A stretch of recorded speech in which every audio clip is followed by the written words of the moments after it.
At first sight, this might seem like a funny movie that talks about a guy reliving Groundhog Day over and over again, which inspires Bill, our main protagonist, to do interesting and dangerous things, one of which got him in trouble with the police, which to an average viewer might appear just like another family movie. Well, you'd be wrong. For the reasons being that a Groundhog movie was more realistic than you might think. Of course, not like reliving the exact same date. What I'm trying to point to is the idea of perceiving days as one big loop.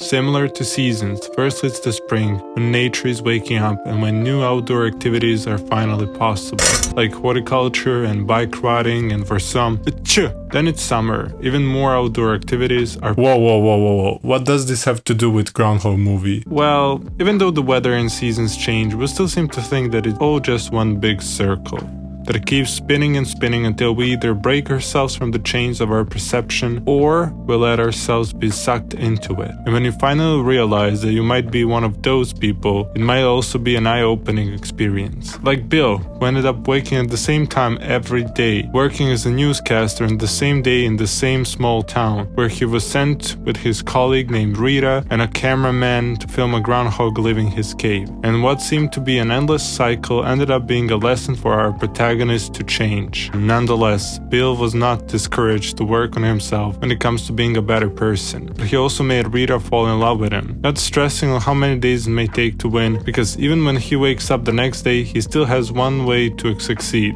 which in the end helped our protagonist to wake up together with Rita, marking the end of his loop cycle. So to all those bad memories that keep piling up in your head, telling you that it's not gonna be possible, and that's not worth it, and then many failed, and what makes you think you're different? Just tell them that you're ready to fail. No matter how hard it might be, knowing that one of those days might be victorious. I mean, do you think that even Joan of Arc statistically had any chance of leading the French army? I mean, come on. Joanne was a 19-year-old woman, courageous enough to fight back against the English invasion of French lands. If there were betting sites in the medieval times to bet that Joanne would be one of the key defenders of France, nobody in their right minds would think that something like that is even possible. But it is what it is. Will people judge you on your conquest? Of course, everybody in their lives at some point judged on something, even me or you. So the only thing is to not actually care about that and to keep going, because one of those mornings, like I said, might be victorious. So the only question is, why are you still here? I mean, why are you still waiting? If you wanted to watch these videos to find satisfaction, you're never gonna find it. You'll keep scrolling, watching videos, and you're never gonna find satisfaction. And you probably know it in your heart, but either you don't want to admit it to yourself, or you're trying to find excuses.